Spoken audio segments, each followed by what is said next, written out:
अगर आप खुद भी आप ईवी चलाती हैं, आपको देखेंगे कि कितना कंफर्टेबल है। आज से 10 साल 15 साल पहले जो गाड़ियां मिलती थी वो बिल्कुल। उतनी कंफर्टेबल नहीं थी, और आज आप देखिए, आप खुद चला रही हैं तो बहुत रास्तों में हमें ग्रीन पट्टी दिख जाती है गाड़ियों के नीचे, वो पता चल जाता है कि वो ईवी व्हीकल है। तो वो कितनी ज्यादा बढ़ चुकी है, और हम एक्सपेक्ट कर रहे हैं अगले 5 साल में ये जो नंबर्स हैं, ईवी व्हीकल्स की बात करें, हाइब्रिड व्हीकल्स की बात करें, ये इनमें चौगनी बढ़ोतरी देखने को मिल सकती है।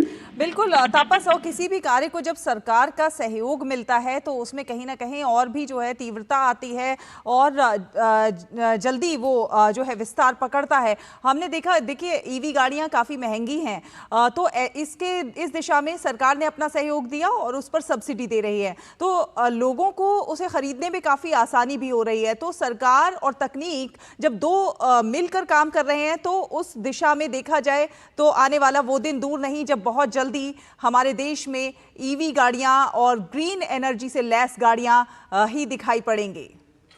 जी बिल्कुल, इसमें कोई दो राय नहीं कि बहुत जल्दी हमें ये देखने को मिलेगा। उसका मैं बहुत सीधा सीधा बताऊं, उसका रीजन है, मतलब क्लियरली बता रहा हूँ उसमें। इस वक्त जिस तरीके से मैंने बताया कि सरकार ने बजटरी एलोकेशन किया है, सरकार ने नीतियों में बदलाव लाए हैं जिसके जरिए बदलाव हो रहा है, लोगों की मेंटालिटी में भी बदलाव हो रहा है। देखिए, अगर थोड़ा सा महंगा भी है लेकिन कोशिश की जा रही है कि जब मास प्रोडक्शन होता है इन कार्स का और ज्यादा लोग चाहते हैं तो और ज्यादा प्रोडक्शन कैपेसिटी बढ़ती है तो अपने आप कॉस्टिंग कम होती है। कोशिश की जा रही है इसमें जो टैक्सेस हैं जो है वो भी थोड़ी कम की जाए जिससे लोगों को और सहूलियतें मिले। एक और चीज हम बार बार बात करें, ये जो लोग खरीदते हैं, एक है जो ट्रक्स चलती है रोड्स पे, बसें चलती है, उनको भी चेंज करने बहुत जरूरी है। और ये जो आप देख पा रहे हैं आज जो आपके स्क्रीन पे भी प्रधानमंत्री गए थे टाटा मोटर्स का, जो उन्होंने जहाँ पे देखा वहां पे वो ट्रक्स थी, बसें थी जो ईवी व्हीकल्स या फिर फ्लेक्स फ्यूल इथेनॉल जो ब्लेंडेड फ्यूल है उनसे चलती है। तो ये एक तरह से दर्शाता है कि पूरा का पूरा जो इकोसिस्टम है उसको बदलने पे बड़ा जोर दिया जा रहा है। तापस, आपसे ये भी जानना चाहेंगे, अभी हम जो तस्वीरें अपने दर्शकों को दिखा रहे हैं, भारत मंडपम से प्रधानमंत्री नरेंद्र मोदी वहां पर निरीक्षण कर रहे हैं एक्सपो की जो प्रदर्शनी लगी है उसका, और कई जो विशेषज्ञ हैं उनके साथ मौजूद हैं जो समझाने की कोशिश कर रहे हैं गाड़ियों की खूबी। क्या कुछ अभी वहां पर समझाने की कोशिश कर रहे हैं, क्या कुछ चेंजेस हैं, क्या कुछ तकनीक का विस्तार हो रहा है? देखिए, तकनीक, ये विशेषज्ञ हैं, ये कंपनीज के जितने भी भारत में जो भी इस वक्त कंपनीज हैं उनके सीनियर मोस्ट लोग हैं, सीईओज हैं, सीटीओज हैं, एग्जीक्यूटिव डायरेक्टर है, ये सब लोग हैं और बहुत सीनियर लोग हैं।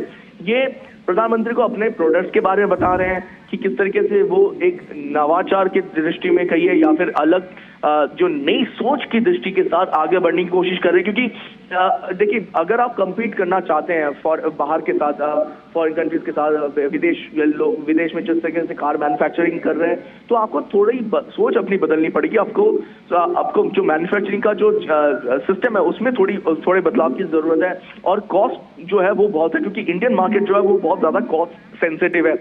तो उसके मद्देनजर आपको ये इन सब चीजों को ध्यान रखना पड़ेगा और उसके साथ साथ आपको सहूलियत भी देनी पड़ेगी। तो आप देख सकते हैं ये जो गाड़ियां दिखा रहे हैं इस वक्त, आप देखिए स्टेट ऑफ द आर्ट गाड़ियां हैं। ऐसी गाड़ियां विदेश में भी बहुत कम पाई जाती है। आप समझिए, अगर मैं सिर्फ वेस्ट यूरोपियन कंट्री और यूएस को छोड़ दूं तो बहुत कम जगहों पे इस तरीके की स्टेट ऑफ द आर्ट गाड़ियां मिलती है। ये कॉन्सेप्ट कार्स है, लेके आए हैं देश में, विदेश से ज्यादा आप विदेश में भी इस तरह के कॉन्सेप्ट कार देखते हैं। अब यहाँ पे देखने को मिल रहा है जो टेक्नोलॉजी है वो बेहतरीन है, कुछ ऐसी टेक्नोलॉजी भी है जो शायद इंडिया में ही है, वो विदेश में भी नहीं है। हम बात करते कंपनी के जो सीटीओ है उनसे बात करते, वो लेके आए हैं 100% इथेनॉल ब्लेंडेड इथेनॉल फ्यूल की कार, और एक उसके साथ साथ वो लेके आए हैं एक जो जिसमें हाइब्रिड है और उसके साथ साथ वो पूरा इथेनॉल ब्लेंडेड भी चल सकता है। तो इस तरीके के जो कॉन्सेप्ट है, इस तरीके के जो कार्स है वो अगर लेके आते हैं और इसको सरकार से एक तरह से मदद भी मिलती है उसको प्रोडक्शन में लेके आने के लिए, तो वो एक तरह से बहुत बड़ी बात हो जाती है इन कंपनीज के लिए। ये कंपनी उन प्रधानमंत्री नरेंद्र मोदी को यही बताने की कोशिश कर रहे हैं कि पूरी तरीके से वो कोशिश कर रहे हैं, सरकार का उन्हें सपोर्ट पूरा मिल रहा है। बजटरी एलोकेशन, जैसे मैंने पहले भी कहा, करोड़ों रुपए उन पे लगाए जा रहे हैं। ये शायद बहुत कम जगह पे, विश्व में बहुत ही कम जगहों पे इस तरीके से पुश दिया जा रहा है जिस तरीके से प्रधानमंत्री नरेंद्र मोदी ने दिया है पूरे इस सेक्टर को आगे बढ़ने के लिए। बिल्कुल। और तापस, अगर हम भारत के इलेक्ट्रिक वाहन बाजार की बात करें तो अभी भी जो अधिकतर मॉडल हैं वो उन कारों पर आधारित हैं जिन्हें आईसीई से इलेक्ट्रिक में बदला गया है। हालांकि अब ये माना जा रहा है कि बड़ी बैटरी पैक और लंबी रेंज वाले नए ग्राउंड अप इलेक्ट्रिक वाहन इस क्षेत्र में क्रांति लाने की क्षमता रखते हैं और उस दिशा में भारत मंडपम में ये जो प्रदर्शनी है ये उसका एक तरह से बानगी प्रस्तुत कर रही है। देखिए, अभी जो मार्केट है, अभी ईवी मार्केट जो अगर हम बात करें वो ओवरऑल जो आपके जो मार्केट है, जो कार्स, जो गाड़ियों की जो श्रेणी है उसमें बहुत कम उसका मार्केट शेयर है। अगर उस मार्केट शेयर को बढ़ाना है, अगर आपको जैसे अभी ईवी मार्केट का जो स्मॉल और थोड़ी सी बड़ी कार है उसमें उसकी जो वो करीब 3 से 4% की वो है वो मार्केट शेयर। तो उसको अगर बढ़ाना, अगर उसको 30% तक लेके जाना है ऑटो, तो इस तरीके के जो ऑटो शो है वो बहुत बड़ी भूमिका निभाते हैं, क्योंकि इस तरीके के व्हीकल्स आपको देते हैं। आप एक तरीके से ऐसी गाड़ी लेके आते हैं जो गैसोलीन से भी चलती हैं, इलेक्ट्रिक से भी चलती हैं। इनकी रेंज होती है करीब 300 से 350 किलोमीटर एक सिंगल चार्ज में। तो ये जो गाड़ियां हैं ये सिटी में, दिल्ली में इंटरसिटी चल रहे हैं तो इसमें बहुत ज्यादा फायदा देता है। कोशिश की जा रही है कि इनके जो रेंज है जो 300-350 किलोमीटर है इसको बढ़ा के 500-600 किलोमीटर किया जाए, जिससे कि जो उपभोक्ता है उनको फायदा मिले। और इसी पे सारी जो चल रही है, जो इस वक्त इकोनॉमी कहिए या उसको लेके जो डील चल रही है वो इसी को लेके कि किस तरीके से जो 350-400 किलोमीटर का रेंज है इसको 600 किलोमीटर तक लेके जाया जाए। और जो इसकी रिचार्ज बैटरी कैपेसिटी है वो जैसे 20 मिनट के अंदर 30 से 80% चार्ज हो जाए एक साथ। तो वो जो ये जो क्रिटिकल जो चीजें हैं, कंपोनेंट है, वो बहुत महत्वपूर्ण हो जाती है। आप देख सकते हैं ये जो लेके आए हैं, जो कंपनीज लेके आए हैं वो इस तरीके की कटिंग एज टेक्नोलॉजी लेके आने की कोशिश कर रहे हैं भारत मोबिलिटी में, जिससे कि चार्ज जो है वो जल्द से जल्द हो जाए, रिचार्जिंग जो कैपेसिटी है वो बढ़ जाए, जिससे कि लोगों को सहूलियत मिले ज्यादा से ज्यादा।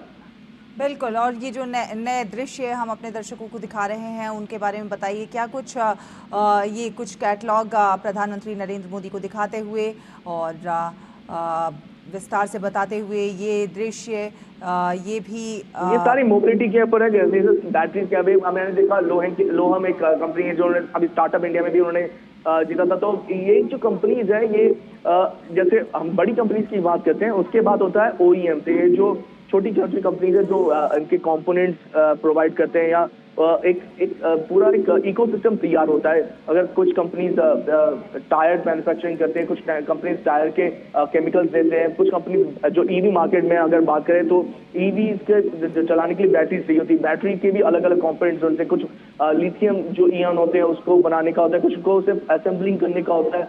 तो ये जो पूरा का पूरा इकोसिस्टम है वो तैयार किया था। और ये जो आप देख रहे हैं प्रधानमंत्री इस वक्त जा रहे हैं तो ये वो उसी कड़ी में एक बहुत अहम भूमिका निभा रहे हैं कि जिस तरीके से ये छोटे OEMs हैं जो ये बड़ी कंपनीज को मदद कर रहे हैं। और सिर्फ मदद नहीं, ये पूरा इकोसिस्टम जो है वो तैयार किया जा रहा है, जिससे कि जब ये मूव करेगा, ये जो हम बार बार बात करें ग्रीन मोबिलिटी पे, अभी जो है इलेक्ट्रिक मोबिलिटी से ग्रीन मोबिलिटी पे बात चल रही है कि ग्रीन मोबिलिटी यानी जहाँ से इलेक्ट्रिसिटी आप चार्ज करते हैं, आप जाते हैं इलेक्ट्रिसिटी अपने ईवी व्हीकल को चार्ज करने के लिए, वो आप अपने ऐसी जगह से चार्ज करें जिसका जो उसकी वो इलेक्ट्रिसिटी जनरेट हो रही है वो या तो सोलर से बन रही है या हाइड्रो पावर से बन रही है या फिर विंड पावर से बन रही है, यानी कि जिसमें कोई भी थर्मल पावर का यूज नहीं होता है।